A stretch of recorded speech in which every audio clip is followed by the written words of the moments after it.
Welcome back to my channel True Crime and Trials, where I discuss true crime and trials.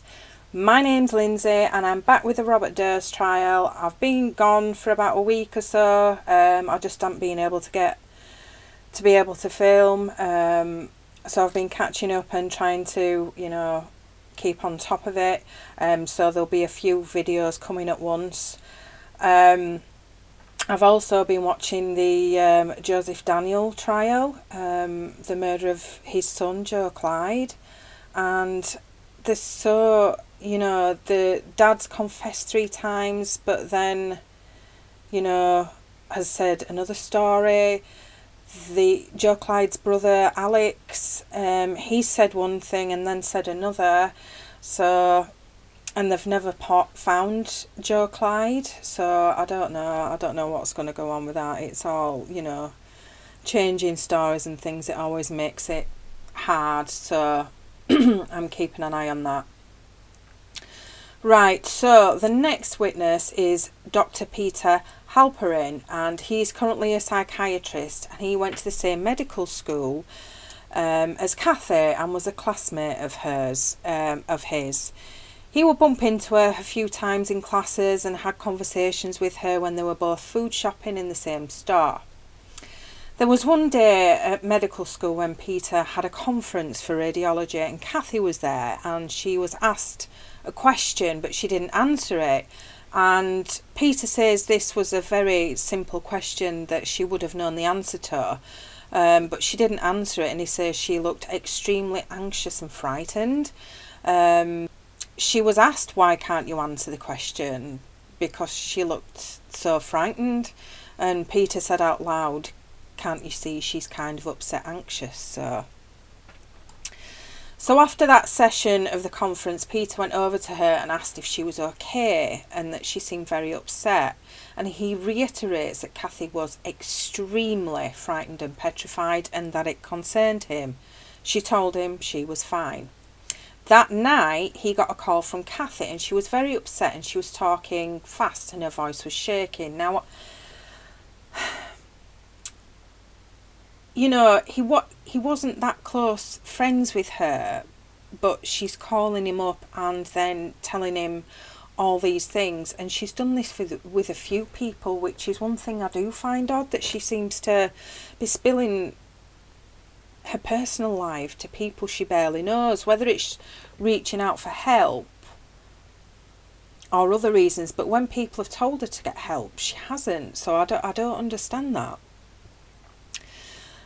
She told Peter that she was very frightened because she thought her husband might hurt her.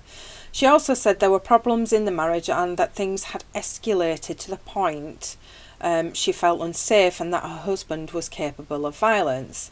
Kathy then went on to tell him a story of when a friend of hers had been visiting them at the apartment, and that's when Bob got upset and kicked the guy in the head.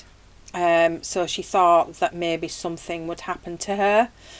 I mean, it's not unfounded for her to think like that. I mean, of course there's a chance. I mean, he was violent. It's been proven over and over again in all these testimonies we've seen. And Peter says he wouldn't even call her a close friend, just more of an acquaintance. So again, I don't understand why she would call somebody and tell them all these things. It just sounds bizarre. I mean, she had quite a few close friends. Anyway, he told her that she should really get out of the situation and said, why doesn't she just leave? So Kathy told him she couldn't leave because she felt she would be jeopardising the settlement in the divorce hearings financially if she left.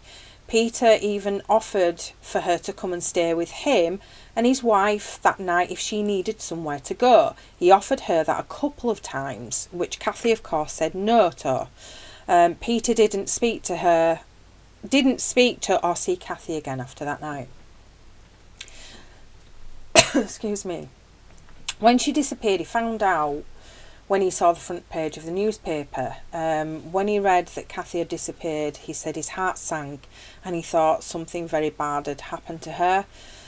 That night, Peter called the news station and said he had reason to think that Bob may have been involved in Kathy's disappearance. Perfectly normal to think that after the conversation he'd had with her. He says that the news station had a lack of interest in what he was saying and didn't even ask questions, and that was the end of the conversation. As for when Kathy called in sick for the first day of the rotation, Peter had heard that she called the dean and not that she had called the rotation. And again he says that a fourth year student would know exactly who to call if they weren't going to be in that day. So a recording is played of when Peter did an interview saying how he felt about who Kathy called that day. Absolutely no way that any medical student would call a dean's office to say that they were missing a day of rotation. Ever. No way would it ever happen. And tell me what makes you say that. Well, it's because medical students don't want the dean to know. And he's extremely passionate about how he feels about this. He also says that students don't want the dean to know that they missed a day of rotation. So he says the reason why he didn't initially come forward about what he knew is because he didn't have a close enough relationship to Kathy, and that he felt that he might put himself in danger. He didn't even want to testify in this case, and he's only testifying because he had two choices, either doing it voluntarily or being subpoenaed. So we move on to the call Peter made to the DA in Westchester in 2003, and he says that he became aware that the case had been reopened and he knew of what happened to Maurice Black, and it involved Bob Durst, and he felt it was really his responsibility that the DA knew what he knew.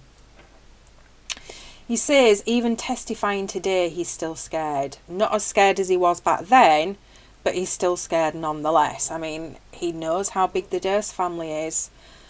So, you know, you can't blame him for being a bit scared.